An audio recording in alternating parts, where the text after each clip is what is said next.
Well, hello there. Welcome to our first episode here in our makeshift studio.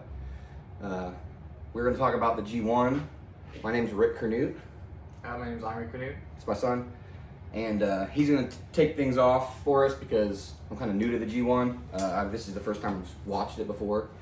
I certainly can't claim to be an expert on the G1, but I will say that around 2018 is when I got back into wrestling, and one of the first things that I started watching was the G1.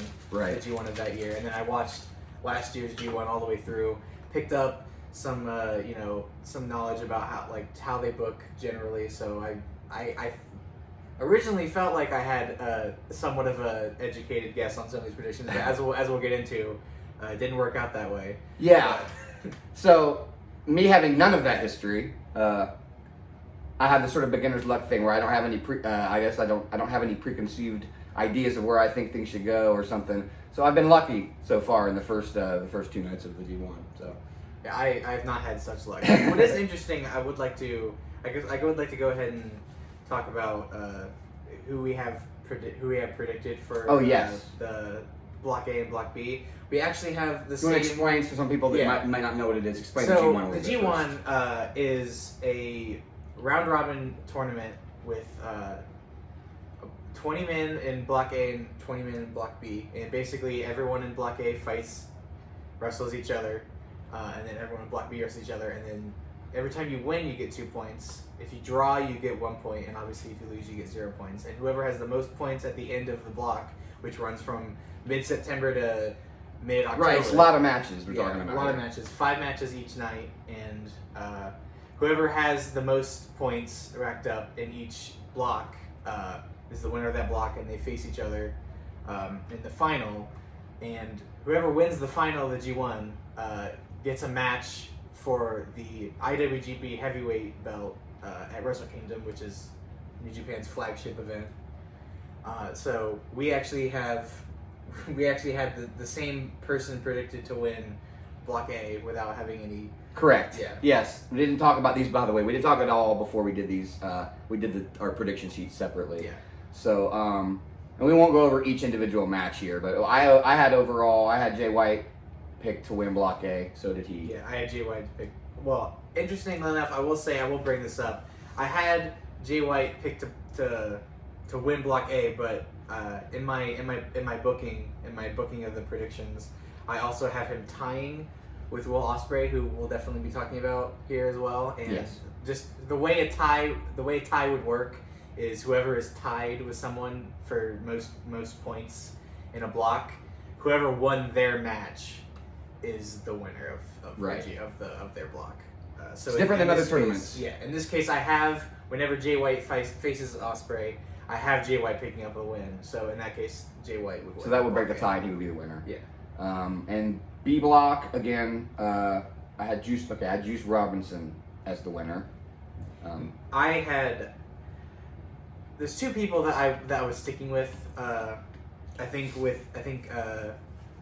they're both linked, ironically. So Sonata and Evil were the two people that I have been predicting to win the most matches. Mm-hmm. I have Sonata coming out on top. I also think Evil is just as likely to come out on top, but just the way that I booked it, Sonata is coming out on top. With Evil, he's kind of an interesting case, this G1, which we'll talk more about when we get to his match this week. But I do think that his elevation with the main title will have pushed him to the main event scene and make him a viable contender. Your mileage may vary on whether you agree with that positioning, right. But I do think that will stick. So I think he will be a viable contender this G1. So, but I ultimately have Sonata pulling out. Jay White versus Evil would be a really interesting final, considering Evil had sort of taken Jay White's position as the leader of the Bullet Club, while Jay White was stuck in Australia during. Right, he's been out since when was the last Jay White match in JPW? It would have probably been around February, something like that. Okay. So, a lot of these, especially Western wrestlers that work for New Japan, are just coming back for the first time. So the G1 is a big deal this year, especially because it's the return of a lot of the roster that has been sort of stranded with all the travel restrictions and stuff. And we'll definitely get into that because not only was it incredibly surprising, I think by everybody, that they managed to get so many people from overseas back for the A lot, yeah. but they're also the matches and the way they're presented, especially with the first one, which we'll talk about shortly. A lot of these gaijin that are coming back for the first time to Japanese audiences since February, they seem like they're getting like reintroductions. The matches are playing to here's the wrestler, here's how he is now, here's what you remember of him, here's some new things about him, and I think they all went over well, so that's an interesting discussion point. So we open the first day of the G1 with Will Ospreay versus Yujiro Takahashi. A very buff Will Ospreay. A very buff Will Ospreay. He's gotten jacked in the quarantine, y'all. Yeah. He'd been hinting at a heavyweight move up. I feel like at this point, this is his second G1. It's probably safe to assume he's a heavyweight now. Yes. But he comes back, and I think what was more striking for me is that his I've always loved Will Ospreay's sort of out of ring garb, his sort of like coat and his like Assassin's Creed style coat that he would wear. But he comes out and he kind of looks like Okada. He has a really huge coat with really big whatever that's called on the coat, the side thing that goes up. Oh, the collar. The collar. The collar is like high up. It looks very similar to Okada, and then he's got like his hairstyle, which is way blonder than it's been before. I wrote down Battle of the Blondes here. Yeah, because Yujiro was also blonde for this match, which is... Will is definitely in like I'm back baby mode. Like this guy has clearly been craving this crowd and this promotion, and I mean he's basically been just living and trading with his girlfriend. I mean he's been stranded like everyone else has. So yeah, it was nice to see this return. Yeah, and that's exactly what the match felt like too. And I'm not the biggest fan of Yujiro Takahashi. He's a nice little tag guy, but I feel like his singles matches, especially as of late, because he got paired up with Okada recently. I just felt like they haven't been doing much for me, and we'll talk about Okada later too, because he hasn't been doing much for me lately either, which is kind of concerning. Yeah, there's some strange new stuff. I'm sure we'll talk about that when we get to it. But I do want to give Yujiro credit in this match because he put his working boots on. He was a great base for Ospreay in this match. Right, I wasn't super familiar with him before this match. I don't believe, prior to the G1, honestly, I probably only seen about a dozen or so New Japan matches. I had never seen him before. I thought put good, not great. Like, I mean, but again, a base. This was a Will Ospreay return match, so it served that purpose well, and it was nice seeing Will back. I love Will Ospreay, obviously. Will Ospreay was, for when I was getting into New Japan a couple years ago, he instantly was. Oh, I know you've been talking about him for years. Instantly sort of gravitated towards him, and how it just he clearly has star power, and he showed that a lot in this match. The crowd just absolutely ate everything up. I thought most surprising was he's bulky. He's bulked up a lot, but he's doing a lot of the same agile stuff. When I saw how bulky he had gotten, like in Twitter pictures and stuff, I thought he might even be changing up his style a little bit. It wasn't really that. It was pretty much the same. Which was good. If you haven't been watching any matches in Japan, by the way, they're very strict, and they wear masks, of course. There's no cheering or booing allowed, so everything is done through clapping or like stomping, things like that. The crowd has worked out some ways to do some pretty cool things, though, and they were very, very into Will's return, obviously. So yeah, I also thought him bulking up actually helped his offense. Like, he has such quick offense and such high flying offense, but I thought that even just the way, like, him doing the same offense, it looked more impactful to me. Sure, because he can do something that some cruiserweight would do and land, and then he's a freaking brick wall that you're going to run into. And his physicality it's only going to help him, I think. It's a super interesting dynamic for a wrestler. Yeah.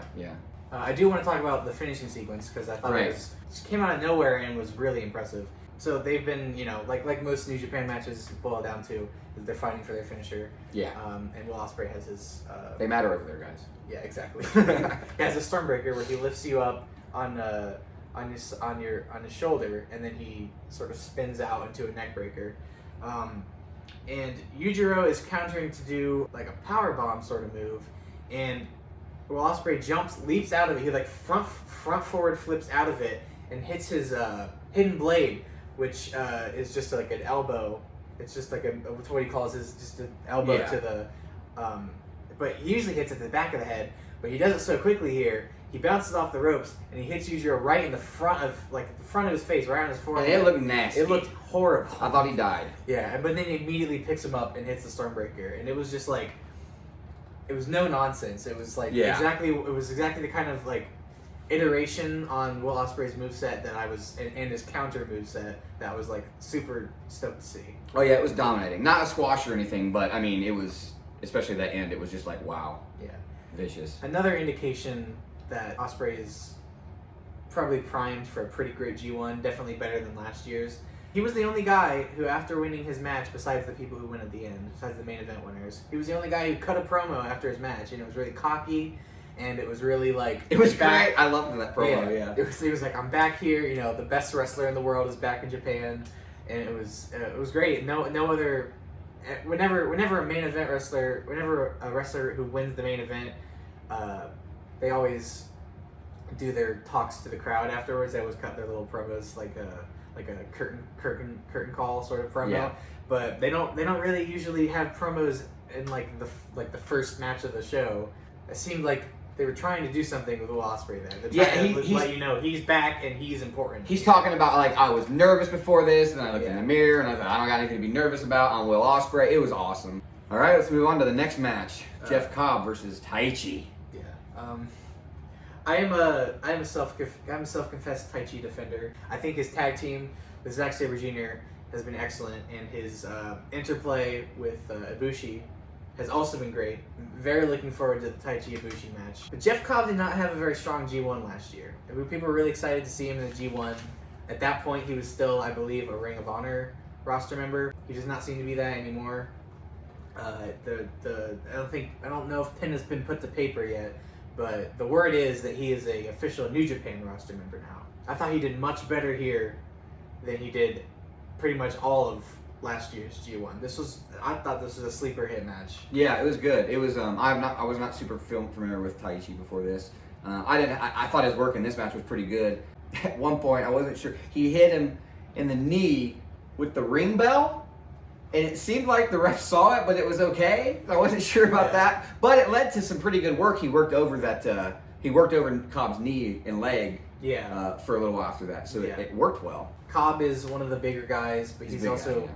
He's also one of those bigger, faster guys, and a lot of his offense comes from his speed, like his shoulder checks, especially his finishing move, where it's the Tour of the Islands, where he basically it's just a running power slam. Yeah. And Cobb put a lot of intensity in his strikes in this match. Mm-hmm. Like that was something I noticed in the G1. It might just be because it's been a while since I've seen the G1, and there was the New Japan shows before this. I think they've been good. Yeah. But there's been something missing. But a lot of these matches in these first two nights showed like so much intensity and so much speed, like a lot of speed. A lot of speed. Yeah. A lot of speed. Not a lot of dead air, dead space. Just constant movement. My favorite match of the night is the next match. Yeah. So match 3 was Tomohiro Ishii versus Minoru Suzuki. It's important. Two chiseled old bulldogs is what I wrote down. This was my... Oh, I love it. Yeah. Give us some history. So what's interesting about... Well, Ishii and Suzuki always have great matches. But what's interesting about the dynamic here is that Suzuki was not in the G1 last year. And there was a whole storyline about him wanting to have been in the G1 and basically taking his anger on everybody. So not only is he finally back in the G1 this year, but he's a champion. He's the never openweight champion. Right. So if you are a champion of any singles level... If you get pinned during the G1, and this includes Tetsuya Naito, the main champion, that person gets a title shot at some point between now and Wrestle Kingdom. So, personally, I felt that a lot of Suzuki's matches were going to be setting up future never openweight title shots, but that was not the case here. Suzuki looked like a beast out here. This was an all-out war. Oh my God, they're headbutting each other over and over again. This is what we talked about a little bit during, this is one of those matches that if you wanted to show a pro wrestling match to someone who's not into pro wrestling, this is the match that I would show them. Because it's practically a shoot fight. I mean, it was just brutal. They're pummeling each other over and over again. And the cardio of these two guys, who are 10 to 15, maybe 20 years older than a lot of these, their fellow participants, I was blown away. I love this match. Ishii is in his mid-40s. Suzuki is, I want to say, 51. Yeah. And works with the best of them. Yeah. Some of the stiffest forearms I've ever seen Suzuki throw was in this match. Just absolutely nasty. I mean, New Japan crowds have always been receptive to stiff matches like this. Right. But when you hear the silence and you just hear the sound of a forearm just slamming into another man's neck, it's earth-shattering. Yeah, I for a while I didn't even have any notes. It's one of those things where if you're not writing any notes, you're either bored or you're riveted, and it was the second for me, certainly. Yeah, I mean, I honestly wonder if this might be Suzuki's one of his best periods ever, because he's coming off of another insane match at Summer Struggle against Shingo Takagi, and they will be facing off again. Yeah, that's instantly on the top of anyone's list. Yeah, Suzuki is hot right now. A lot of he's a hot 51-year-old, so yeah, don't ever stop, man. A lot of headbutts in this match. So many headbutts. I mean, and I know that they're doing them. They've perfected how they do it. I don't know exactly how they pull it off because they're clearly not concussed. But wow, yeah, they look brutal. One little thing that I love that Suzuki did. He did a lot of it in this match. He goes for the rear naked choke to set up his opponent to be, I guess, worn out enough to do the gotch pile driver. He'll do these things. He'll get him in the hold, and he'll spin him around immediately. And it's just like a way to disorient them. I just think that's such a great piece of ring psychology. That's that journeyman thing. You just learn. And of course, he was a pro wrestler, right? Then I believe he was a real fighter. He did for a while. Pancrase. He did Pancrase when he was younger. And then he's back to obviously pro wrestling. Yeah. So Suzuki takes this match, which I was not expecting. I figured Ishii, like I said before, was going to beat Suzuki and set up a title match.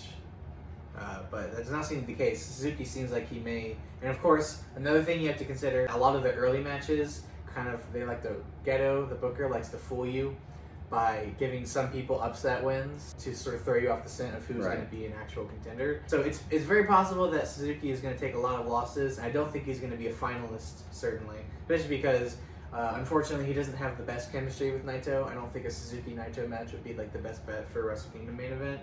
Yeah. But I don't know. Something gives me the feeling that Suzuki's going to have a really great run. Let's move on. We got Shingo versus Jay White. I love Jay White. He's so smarmy. Yeah. He's doing the. He's one of the. He and Juice Robinson, who we'll talk about a little later, engage the crowd in very different ways. Jay's fun to watch. He's a fun heel. Yeah, I think Jay is one of the only guys, and this kind of worked to his disadvantage here because of the conditions of the crowd. Yeah. But he's one of the only guys who can actually get a New Japan crowd to boo him. That's like a rare skill, honestly, because New Japan audiences just love to watch good wrestling. Right. Obviously, he's my pick to win the G1. Shingo is definitely more viable this year than he was last year in terms of being a contender, because he's been established as a never openweight champion going up against people of all weights and sizes, but specifically can hold his own on heavyweights. So he has him and Ospreay had the junior title still sort of like held to them last G1. I don't think that's the case anymore. I think Shingo, will get some points here, but this was a lot of classic Jay White here. Yeah, exactly. Again, and it seemed like most of the matches that featured guys that have been gone for a while were kind of that. At least in the first round, they're gonna like showcase them, whether they win or not. It doesn't necessarily mean they're gonna win, but everybody looked good on their returns, I think. Yeah. This does bring up something that I'm a little worried about.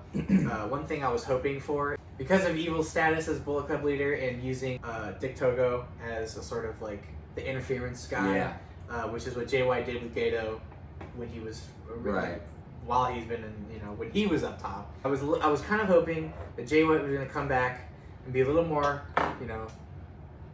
ring work guy.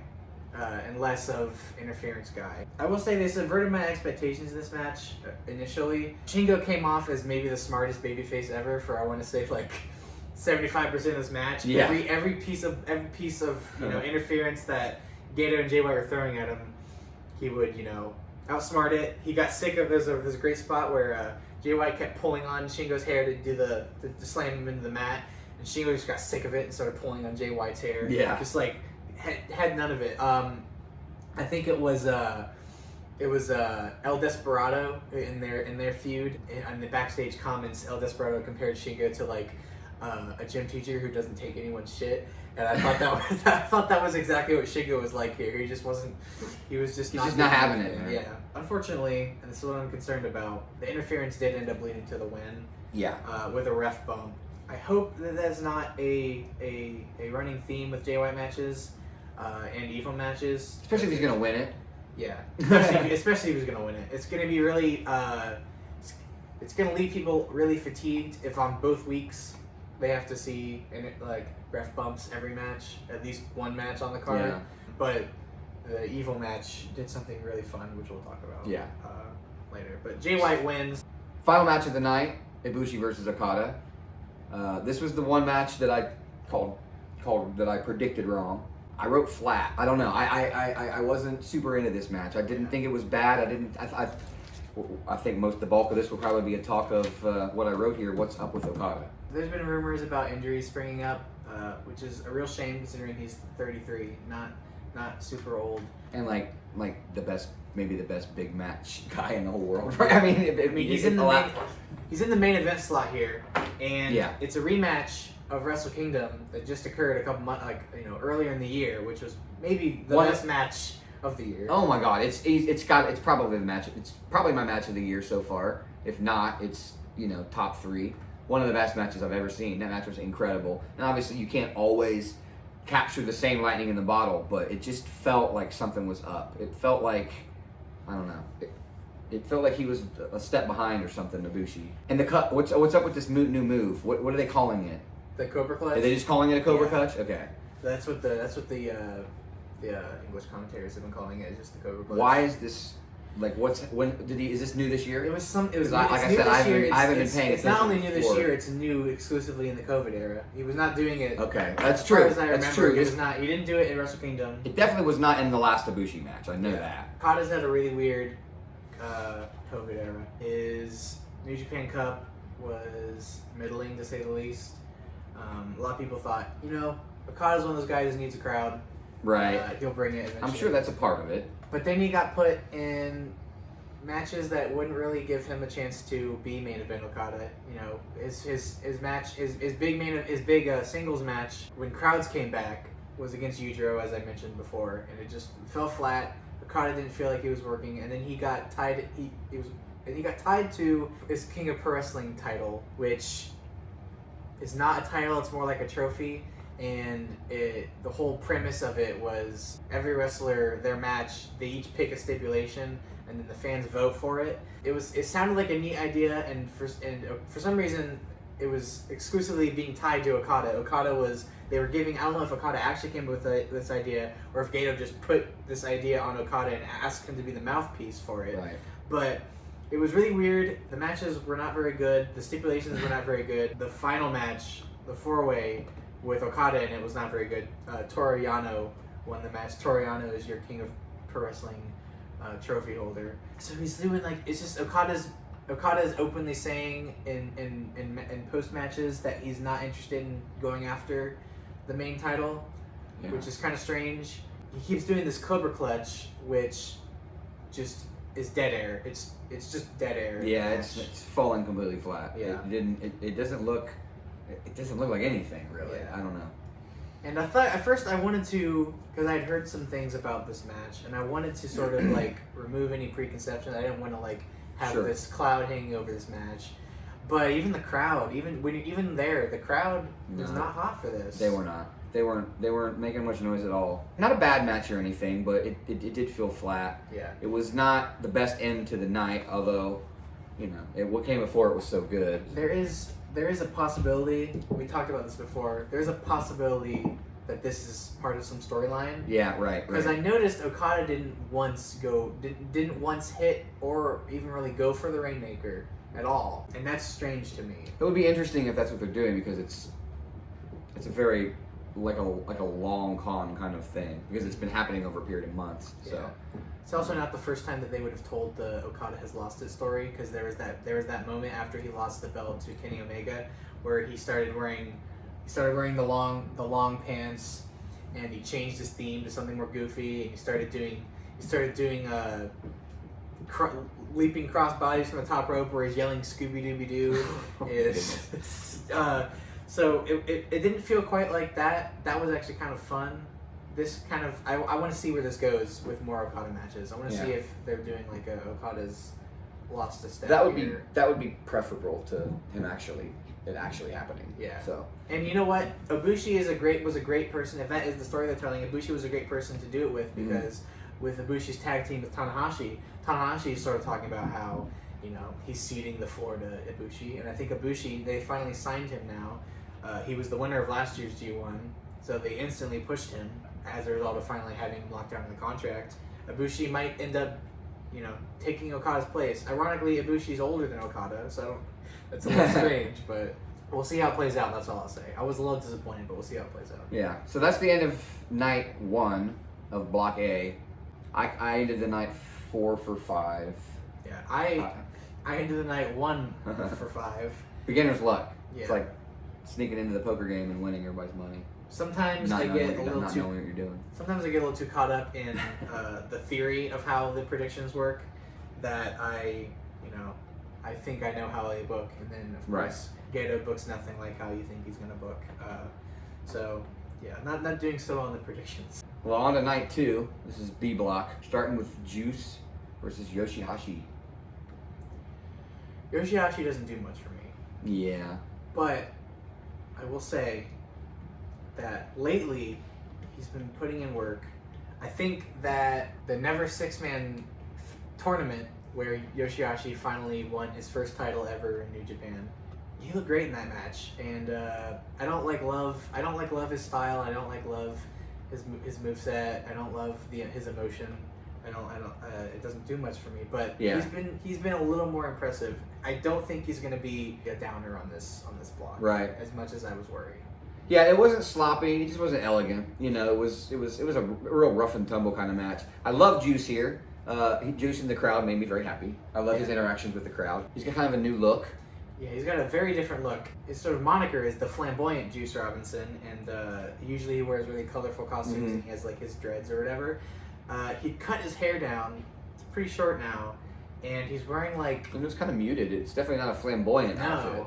I like it though. It's interesting, but he's wearing like a suit, like sort of like a black and white suit sort of thing. Yeah, completely different look from any other match that I had seen. But he was, again, this was another match where it was a returning Gaijin, and it was very obvious that the crowd was happy to see Juice again. This Block B it's funny how it seems so stacked in Block A. It's almost like I wrote down almost like a Bad News Bears kind of thing, and I wonder if it almost might be a story about that. Like it's so, you got Naito and Tanahashi obviously, but Block B's it's a little less stacked. But I don't know that the matches were really any less quality or anything. Yeah. The other interesting thing about this block is that there's not a lot of new matchups in this block, but I also think that might play to his benefit because you get to see similar matchups, new angles, which we'll definitely talk about later on. But Juice looked great here. Juice loves the crowd. I was a little concerned that he would even be here, considering I heard that I heard he was going to be on the New Japan Strong US shows they're doing, but he got injured. So I was worried he was maybe going to be injured for the G1, but he's back and he looks great. He's playing to the crowd. It's a different Juice than last G1. Last G1, the story of Juice was sort of that he had a chip on his shoulder for losing against Moxley because Moxley had just debuted that year, and they played up their history a lot because they were both in FCW together. He looked great here, and he looked more like, even though his look had changed, he felt more like the classic Juice. Yeah, it didn't seem like a big change in movesets or anything. Just a little bit of a cosmetic recoat, I guess. Juice takes it. But Yoshihashi had a close call towards the end, but with that roll-up counter, which was I can't say I bit into it because I didn't really believe Yoshihashi was going to win really in all likelihood, but it was fun, and then Juice Robinson obviously hits the Pulp Friction by the end and takes it. Good match, fun. It was a good pace. I like the pace of this match. Yeah. Next match, I don't really have a whole lot of good things to say about. I'll let you mostly take it. We got Yano versus Sonata. Yeah. So I wrote gross. I don't like it. Yeah. No, it was funny. I will say, I find their comedy at least more tolerable than anything that I'm seeing on like WWE. Like I did laugh at some of this. It's not necessarily my jam, but it was funny. Yeah, I will admit to eating Toriano's act up like, wholeheartedly. I will say Sonata's new jacket looked great. Sonata has a new jacket. It's not. I don't necessarily know if it's a new look, but the new jacket looks great. Yeah. It's good to sort of differentiate and change up himself, considering he had been on a tag team with Evil forever, and that's no longer a tag team. So he needs to sort of identify as a single wrestler again. And he's had some retools, some look retools previously, but I really like that. I really like that new jacket. What I knew was going to happen in this match was there was going to be a Paradise Lock comedy spot. Sonata has the Paradise Lock, which he took from Milana Collection AT, who's on commentary for this match. Basically, it's impractical. It's impractical in the real world, but the idea is that he ties the person up in like a pretzel knot, and they're unable to move. He takes their arms, their legs, it folds it in such a way, and he rolls them over, and it's like they're stuck. Yeah. And he can't get out of it. Yeah. So this is the opening bit that led to the finish. Yeah. They set up previously when Yano gets in the ring before the bell ring. Oh yeah, he the had tape. smuggled a bunch of tape in his wrist tape. It's like athletic tape. Yeah.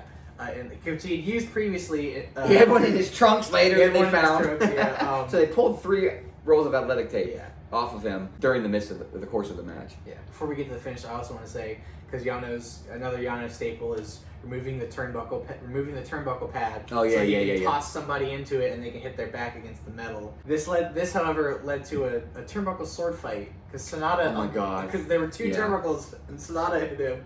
Had just a little bit of a sword fight real quick, which is it was funny. It was like a comedy. It was like a comedy version of like the chair fight that has happened. It was like an ECW staple, and they've done it in New Japan a couple. They're times. just hitting each other. It's just hilarious. It's just like sword fighting with it, like 2 5-year-olds. It was hilarious. Yeah. But this finish, there was a roll of tape they didn't find. Yeah. So it was a count out win. Sonata gets Yano in the Paradise Lock outside, like way down the ramp. Oh yeah, like almost to the back of the back of the ramp. And he's sort of milking it. He's putting his foot on him. And he's like, yeah, he can't get out. And he's waiting a little bit. And then he's like, all right, I'm gonna go back to the ring. A ring attendant, a young lion ring attendant. I couldn't tell which one it was. Sort of like, I don't know why he did this, but he kind of like pushes Yano over. Yeah, pushes him out of it. And he's out of the Paradise And he just Lock. comes off. Yeah. He's fine. So he rolled over. He can move now. Sonata then proceeds to act like a complete idiot, walk over and put the ring guy into a Paradise Lock. In doing so, Yano gets up, reveals a 4th roll of tape. They didn't find it all. And he tapes their legs together, and he runs it back into the ring, and they do a 3-legged race that fails. Yeah, they get counted out. Doing the 3-legged race is hilarious. I hate it, and it's hilarious. This is why I love Toriano. I feel like he is a necessary evil in a G1. You need somebody that can be a spoiler, and Yano is consistently a spoiler. Last year, he acted as spoiler to Jon Moxley. He ended Jon Moxley's streak and basically solidified that Jon Moxley was not going to win the G1. I think he's important for that. He also sets people up who are going to be, I think this is a setup to Sonata being a contender. Yeah. Have him lose embarrassingly right. to Yano. Because it's the most ridiculous loss ever. And then sort of, getting serious about it. I think it was well placed on the card, too. Mm-hmm. Especially because later you just can't have it close to the main event. No. And leading into the next match, which was the polar opposite of this match. Yeah. So the third match. Goto versus Kenta. Goto versus Kenta. Kenta was another person I was worried about. Because on New Japan Strong, he had been working a lot of Bullet Club interference in it. And I really, really, really did not want another Bullet Club member in G1 to do interference. Because last G1, Kenta did not have interference. I think Kenta has gotten over the sort of chip on his shoulder that he's had for, last year when he was introduced. New Japan crowds did not take well to him because, he was an outsider. Right. And he left his home promotion. He didn't go back to his home promotion of Pro Wrestling Noah, and instead went to New Japan. And the crowds just didn't like him. They worked into it, and they sort of drove into the skid there and put him in Bullet Club. Yeah, I say it seems to have worked because it was great heel work. We mentioned earlier the crowd is not allowed to boo. They asked because of the transmission of COVID. They don't want them cheering or booing. He was actually trying to taunt them into booing. It was freaking great. He's mocking them. He's trying to just, I dare you to boo, you know, like, because they're not supposed to. And just brutal, disrespectful offense. He just kicks you in the back of the head when you're laying down like you're nothing. I loved this.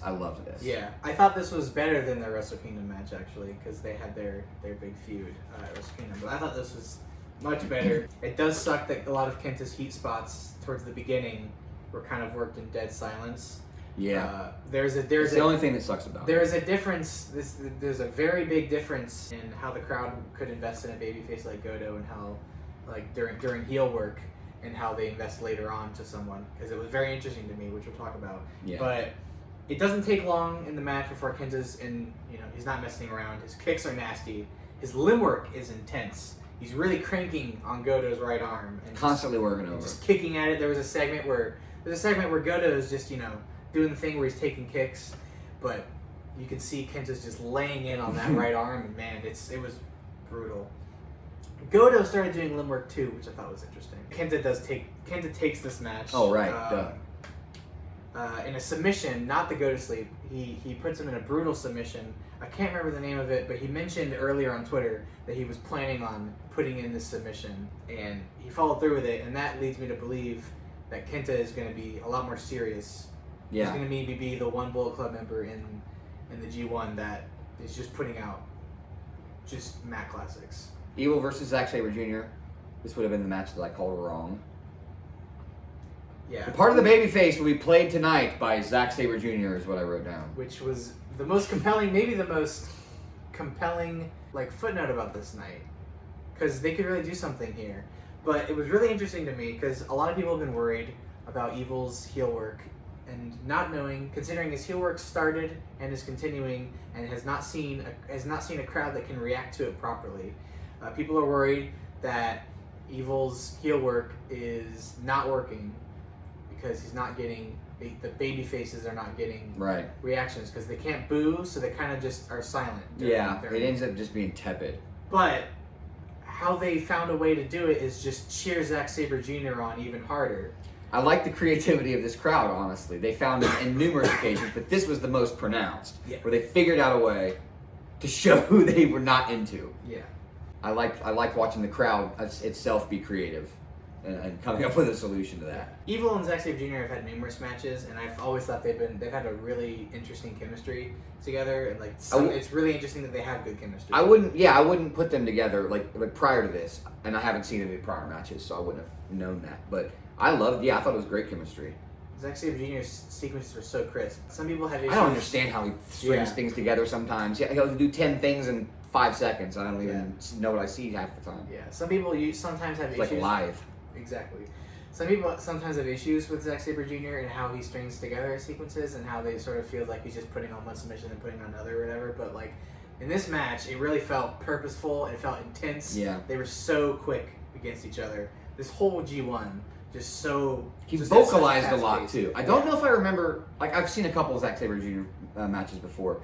I don't know if I remember him vocalizing quite that much, but it helped a lot tell that story that you're talking about how intense some of the sequences were. Yeah, as is to be expected with is the modus operandi for an Evil match now that he's gonna get Dick Togo to do some interference. And this was the second we were talking about earlier, the Bullet Club match that had interference. Yeah, there was a ref bump. They need to stop having ref bumps so much, especially because every time there's a ref bump, it's Red Shoes, who up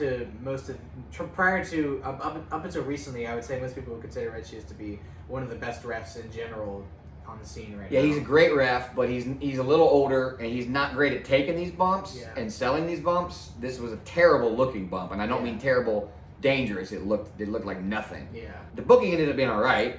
Yeah. But the ref bump itself didn't look great, and they needed not do it so much. Yeah.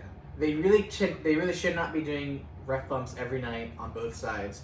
But I will say, it's probably okay if they kicked it off. Maybe there's the reason why both of these shows have it. Yeah. Hopefully, it's not a recurring thing. Yeah. If in fact, not every night at least. Yeah. If in fact they do end up going with Evil, and they do have Jay White versus Evil, that could be something interesting to play off.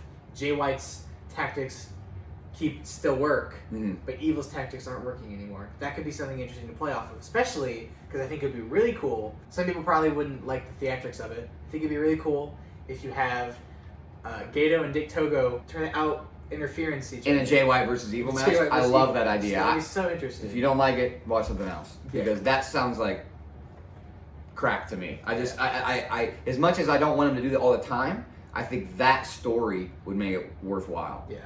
Because I'd love to see that. I'd love to see those Yeah. two guys trying to one up each other. Yeah. I think that could be a lot of fun. And what does that do with Bullet? And that's a great story for Bullet Club as Yeah, well. I really think that needs to be a story that they're telling. Jay White needs to be coming back and sort of being like, this is my Bullet Club. Right. You know, now it's, you know, he's bringing all of the Gaijin, most of the Gaijin. Kenta's not a Gaijin, but Kenta is paired with. But he is an outsider. He's an outsider, so Kenta's sort of paired with Jay White's sort of, you know, regime if they end up splitting again. Right. But I want them to tell that story because I think it's interesting. I was pleasantly surprised to be worked in this match. Zack Sabre Jr. ending up winning and countering the odds of all the interference. Legitimately got a pop out of me. Yeah, that was awesome because it all happened and it's like it was for naught, and it was definitely not the way I would have thought it was going to go, especially having watched it. But I love that it did that it did go that way. Yeah, a lot of fun. Yeah, that was a really fun match to watch. Which leads us to the main event, which I have no notes for because I just sat and watched two dudes putting on an absolute masterclass. Yeah, the main event here is Hiroshi Tanahashi versus Tetsuya Naito, a matchup that has not happened since 2017. I really, going into this, I was considering this maybe one of the three most important matches in the entire G1. Right. Considering the implications. And it's, the first week. It's the first week, yeah. It's a bold match to put up this early. Yeah. Especially with the result. Yeah. Personally, I predicted that Tanahashi was going to take this.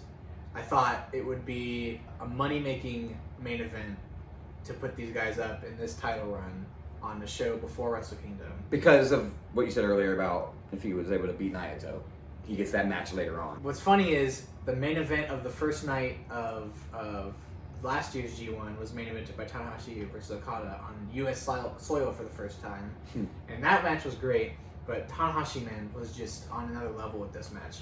And he's hurt. His knees aren't what they used to be. He's in his 40s, but this guy's like the best babyface in the world, man. He was a wrestling god here. It was so great. Yeah. And the crowd, such a stark difference between the main event of the first show. The crowd feels like they're acknowledging this is a big match. Yeah, it was the opposite completely. Also, they also went almost the whole time limit. I think they went 26. About 27 minutes. 27 minutes. Which there's 30-minute time limits on all of the G1 matches. The G1 final is a 60-minute time limit. Right. So they crept right up to it, and it never once lost my interest. I haven't, like I said, I haven't seen a ton of matches, but I've seen quite a few Naito matches, and I think he looked great here. I thought he looked in the best shape that I've seen him in recently. They're just like, it's like ballet. They're so in tune. Yeah. The chemistry is amazing. It was such an interesting dynamic because considering they haven't wrestled each other in 3 years, it was really interesting the fact that they seemed like they had everything scouted from each other. And I love that story. There's an amazing sequence where Tanahashi goes into a move. I think Naito seems to be setting up like a Gloria, and Tanahashi finishes out, reverses it with a sling blade. Immediately after that, Tanahashi starts picking him up and putting him in almost like a tombstone. Yeah. And then Naito immediately finishes off with a Destino reversal. It was just like just a great sequence that just shows that they had each other scouted and they got to hit up some of the biggest moves on each other. I know, and it's like, again, it's so much stuff can happen in such a tiny period of time. These reversals just blew me away. Yeah. Tanahashi was working over Naito's knee hardcore, hitting him with just tons of dragon screws. Tons of vicious dragon screws, put him in tons of Texas cloverleafs, just really going after the notoriously damaged. Both of those guys have terrible. Yeah, I know, man. Tanahashi broke out a high fly flow to the outside, which he has not done since the match with Kenny Omega at Wrestle Kingdom last year. I was blown away that he was doing that this early into the G1. Yeah, I just thought this match was just two masters at work. Yeah. Yeah, this was, I think we both agree this was the best match of the first two nights. Going into it, I thought it would be the Ishii Suzuki match, but there's not even, well, I'm not going to say not close, but it was clear to me which one was better. Yeah, Naito takes this, which was a surprise for me. Right. There's tons of great matches, especially in Block A, that we haven't seen yet. This is a very strong possibility this ends up being the best match of the tournament. Yeah. Just Could easily. I mean, that would be smart too, to come out, it's like the mixtape philosophy. You come out with a banger. yeah. They definitely did that. Yeah. That's the end of the second night. That's the end of the first night of Block B. We actually have not watched these current matches, but the second night of Block A has already happened. Yeah. And we have Jeff Cobb versus Shingo Takagi. We have Okada versus Yujiro, Suzuki and Taichi, Ishii and Ospreay, and Jay White versus Kota Ibushi. Ishii versus Ospreay sounds like a crazy match to me. Have they wrestled before? No. Okay. So that is the first 2 nights of the G1, folks. There are how many nights left? This goes till Let's say October. The finale is, or the final is October 18th. Yeah. So, It's practically a full month. yeah, it's a straight month with 10 matches every 3 to 4 days. Yeah. Something like that. I'm just very curious to see if my prediction sheet ever really gets on track. Well, I think it's entirely possible that we can have an opposite situation the next time. There's a lot of predictions here, and I made all of mine fairly blind. So Right. This is maybe the best isolated moment of wrestling every year is the G1 tournament. So I'm very, very excited to cover the rest of it. Yep, we've got a bunch of nights coming up, and we're gonna do them probably the same way. We'll probably do two at a time. We'll just take each Block A, Block B, and we'll just talk about 2 nights in each go. Hope you've had fun. Hit that like button. Subscribe, please. We'll talk to you next time. See you next time. Bye, everybody. See ya.